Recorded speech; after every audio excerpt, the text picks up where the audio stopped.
کے مطابق ہے، کوئی چیز اس کائنات میں ایسی نہیں ہے جن کا تعلق مقداروں سے نہ ہو۔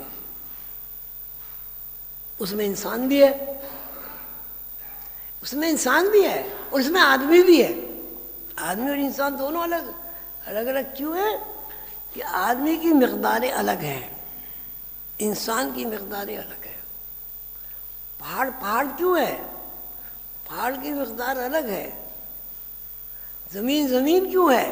اس کی مقدار الگ ہے۔ ہوا کی مقدار الگ ہے، آکسیجن الگ ہے، ہائیڈروجن الگ ہے۔ جتنی بھی گیسز ہیں، الگ الگ جو گیسز کے نام لیے جاتے ہیں وہ اسی بنیاد پر لیے جاتے ہیں کہ ان کی مقداریں الگ ہیں۔ مقداروں سے میرے مرادی جن چیزوں سے وہ تخلیق ہوتی اس کی، وہ جو اجزائے ترکیبی ہیں تخلیق کے، وہ سب کے الگ الگ ہیں، اور اس کو قرآن کریم کے حساب سے ہم مقدار کہہ سکتے ہیں۔ الذی خلق فسوی والذی قدر فہدی، سورہ الاعلیٰ کی آیت ابتدائی، اس میں اللہ تعالیٰ نے فرمایا کہ یہ ساری چیزیں جو ہم نے تخلیق کی ہیں یہ معین مقداروں کے ساتھ پیدا کی۔ اب قانون یہ بنا کہ جہاں کوئی چیز مقداروں کے بغیر تخلیق نہیں ہوتی۔ اب میں سوال کرتا ہوں آپ سے کہ ایک آدمی میں اور ایک گائے میں کیا فرق ہے؟ ہاتھ گائے کے بھی ہیں، پیر گائے کے بھی ہیں، دماغ بھی ہے اس کا، آنکھیں بھی، ہر چیز ہے جو آدمی میں، ہر چیز ہے۔ تو یہ الگ الگ کیوں ہے؟ سب کیوں الگ الگ ہے؟ مقداروں کی وجہ سے الگ الگ ہے۔ مثلا سننا، اب سننا ایک آواز ہے، ویو لینتھ ہے، اس کے اتار چڑھاؤ سے ہم آواز کو سنتے ہیں۔ سننا، اب اس کے لیے کان اللہ تعالیٰ نے بنائے۔ اب بات یہ کان ایک ذریعہ بنے سننے کا، یہ ایک مقدار بن گئی۔ اب گدھے کے کان الگ ہیں، کتے کے الگ ہیں، کبوتر کے الگ ہیں، آدمی کے الگ ہیں، بندر کے الگ ہیں، لیکن وہ کان ہیں۔ یہ الگ الگ کیوں ہیں؟ یہ الگ الگ اس لیے ہیں کہ ان کی مقداریں الگ الگ متعین ہیں۔ کان تو اس کے بھی ہیں، بکرے کے بھی اتنے بڑے بڑے، ان سے وہ سنتا ہے۔ کبوتر کے بھی ہیں، اس کے پروں میں چھپے ہوتے ہیں، نظر ہی نہیں آتے ہیں، وہ بھی سنتے ہیں۔ سننے کا جو ایک عمل ہے، ویو لینتھ تھا، وہ سب میں ہے، ہر جانور میں ہے، ہر چیز میں ہے۔ لیکن فرق ہے سب میں۔ گدھے کے کان الگ ہوں گے، کتے کے الگ ہوں گے، کبوتر کے الگ ہوں گے، آدمی کے الگ ہوں گے۔ کیوں الگ ہوں گے؟ کہ مقداریں الگ ہیں۔ الذی خلق فسوی والذی قدر فہدی، مقداریں الگ الگ ہوں گی۔ یہ میں نے مختصر سا قانون اس لیے بیان کیا کہ تاکہ میں کچھ آپ کو سمجھانا چاہتا ہوں کرامات کس طرح ظہور میں آتی ہیں۔ تو جب یہ طے ہو گیا کہ یہاں مقداروں کے علاوہ کچھ نہیں ہے، مقداروں کے رد و بدل سے آواز میں بھی تبدیلی ہو جاتی ہے، سننے میں بھی تبدیلی ہو جاتی ہے،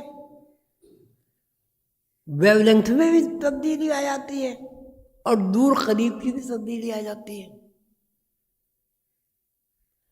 تو اب اس کا مطلب ہے اگر کوئی آدمی بہرا ہے،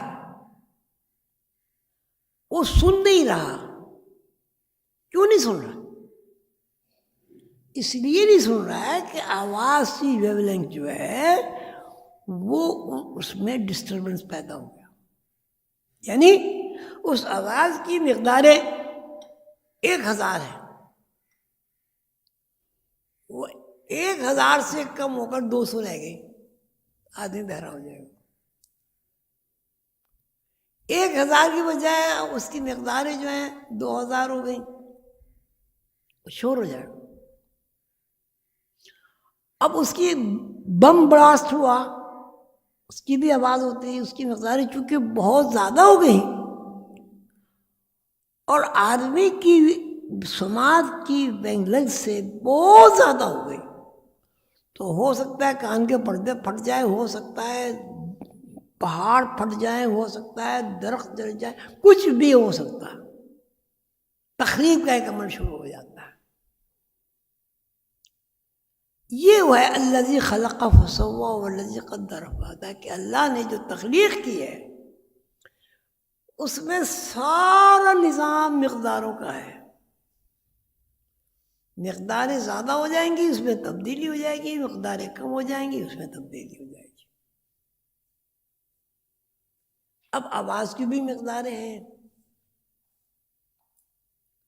کھانے پینے کی بھی مقداریں ہیں، شکل و صورت کی بھی مقداریں ہیں۔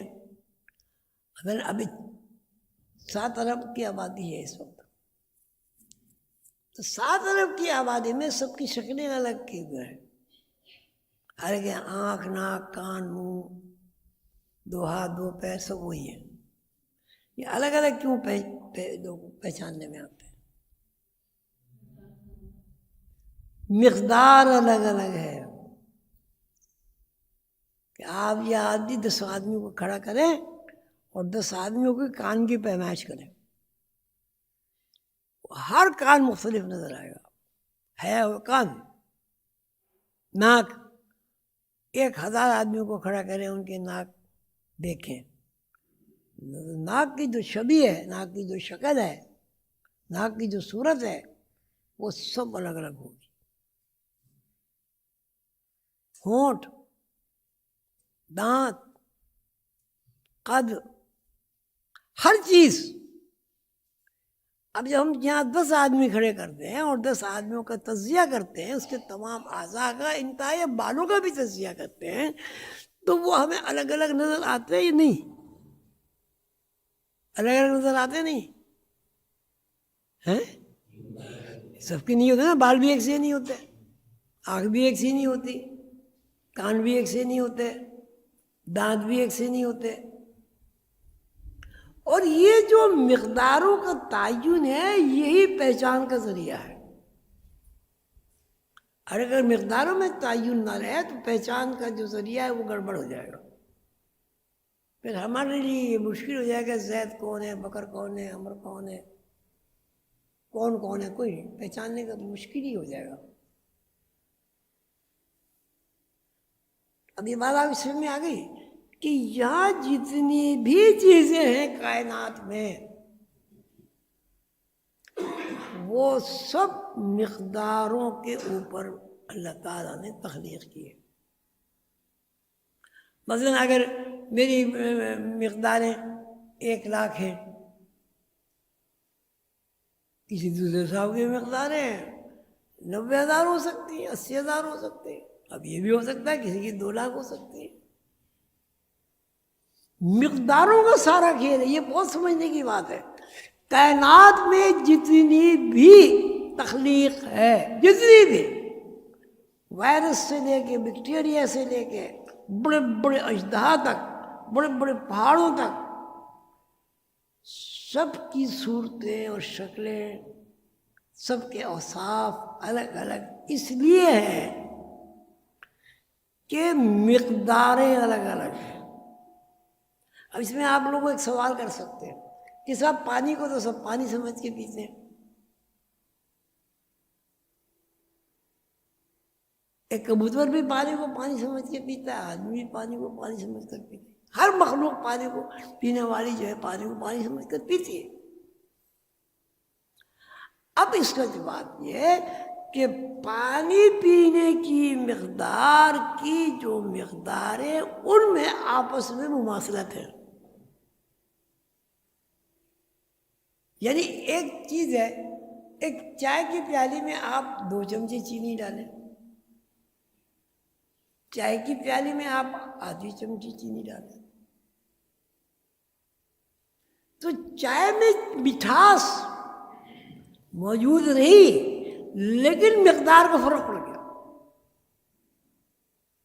2 چمچی چینی میں اور آدھی چمچی چینی میں کیا فرق ہوا؟ کیا فرق ہوا؟ مقدار فرق ہوا.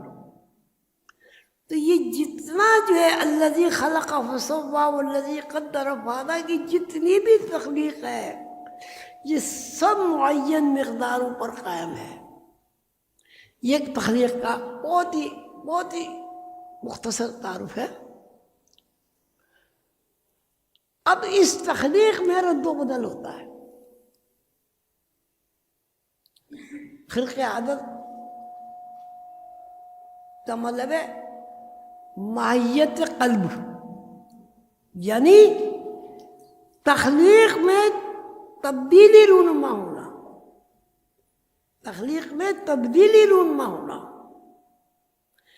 اس کو خلق عادت کہتے ہیں. یہ تبدیلی و بدل حضرت موسیٰ علیہ السلام کا عصا اب وہ اجدہا بن گیا،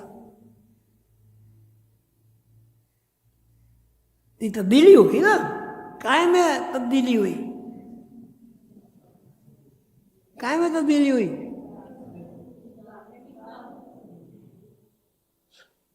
کرداروں میں تو ہوئی، کائے میں تبدیلی ہوئی.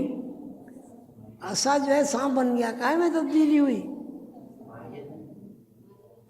کائے میں تخلیق میں تبدیلی ہو گئی. لیکن پھر غور طلب بات یہ ہے کہ تخلیق میں تبدیلی کا مطلب یہ نہیں ہوا کہ اس کے کوئی فارمولے میں تبدیلی آ گئی. فارمولہ وہی رہا، فارمولے کے اجزائے ترکیبی میں رد و بدل ہو گئی. مثلا لکڑی ہے، لکڑی بھی ایک تخلیق ہے، اس میں بھی مقداریں ہیں، اس کا بھی جسم ہے. درخت بھی پانی پیتا ہے، درخت کو بھی غذا چاہیے جو مٹی سے مل رہی ہے اسے، درخت کو بھی غذا چاہیے جو پانی سے مل رہی ہے اسے، درخت کو بھی غذا چاہیے جو آکسیجن سے مل رہی ہے اسے، وغیرہ وغیرہ. اسی طرح سانپ کو بھی غذا چاہیے، اژدہے کو بھی غذا چاہیے. ہوا کیا فقہ عادت میں؟ ہوا کیا؟ عادت یہ ہے کہ سانپ ایک حرکت، چلتی پھرتی حرکت ہے، حرکت ہے اس میں.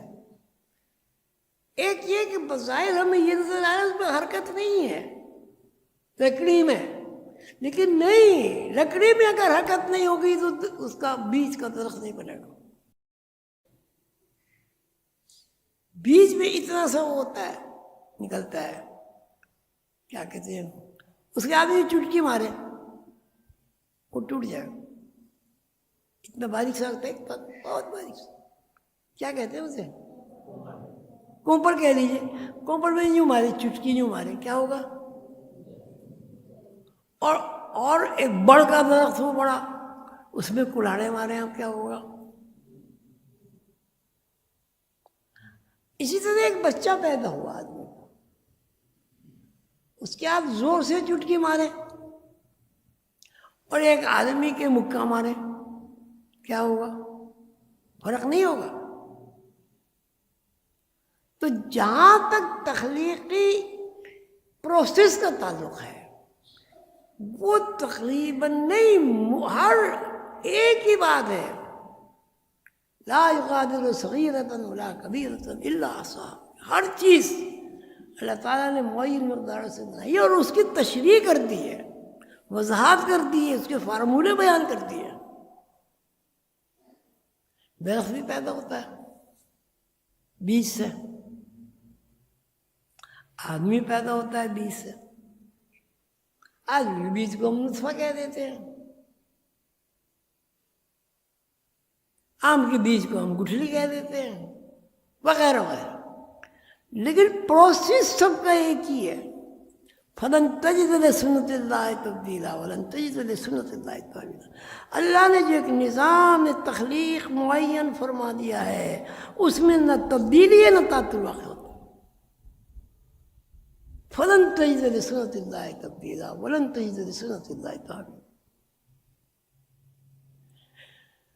یہ تو ایک بات ہو گئی، یعنی ہر چیز معین مقداروں سے بنی. اب خلق عادت کیا چیز ہے؟ ان فارمولوں میں اگر تبدیلی رونما ہو جائے تو کیا ہوگا؟ ماہیت چینج ہو جائے گی، تخلیق چینج ہو جائے گی. مثلا لکڑی میں معین مقداریں کام کرتی ہیں، ان معین مقداروں کی وجہ سے لکڑی ہے. اجزاء میں بھی معین مقداریں کام کر رہی ہیں، اجزاء ان معین مقداروں کی وجہ سے اجزاء ہے. اگر وہ معین مقداریں اس کی نہ ہو تو وہ اجزاء نہیں ہوگا. اگر معین مقداریں لکڑی کی نہ ہو تو اس کو لکڑی ہم نہیں کہیں گے.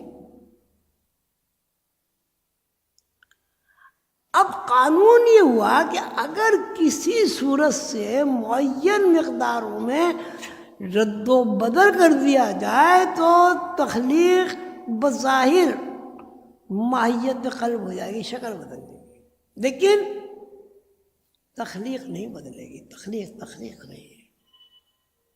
اللہ تعالیٰ نے اس کو منع کیا، تخلیق بس تخلیق ہے. اس لیے لکڑی بھی تخلیق ہے، سانپ بھی تخلیق ہے. تو موسیٰ علیہ السلام نے اللہ تعالیٰ کے حکم سے لا تخف ولا تحزن ان اللہ معنا پھینک دے ایسا، ڈر و خوف کی ضرورت نہیں ہے، اللہ تیری ساتھ ہے. جب انہوں نے بسم اللہ الرحمن الرحیم کر کے اللہ اور اس قانون کے تحت جب انہوں نے اس عصا کو زمین پہ رکھا تو مائیت قلب ہوئی، یعنی لکڑی کے اوپر اژدہا کی لہروں کا غلبہ آ گیا.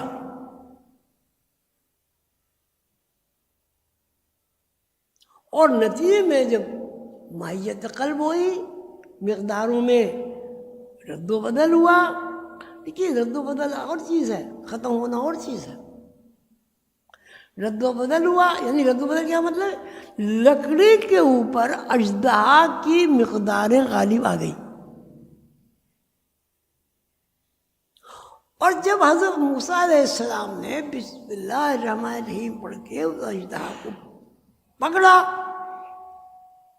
پھر کیا ہوا؟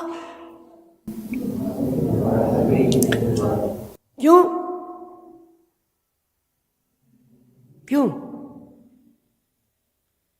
موسیٰ علیہ السلام نے جب اژدہا کو پکڑا تو عصا بن گیا دوبارہ. کیوں؟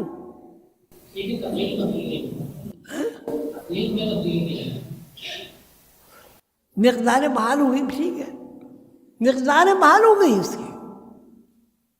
تو یعنی کوئی اس میں ایسی بات نہیں ہوئی کہ وہ چیز ہو گئی ہو جو اللہ تعالیٰ کی منشا اور مرضی و قانون کے مطابق نہ ہو. بھئی آپ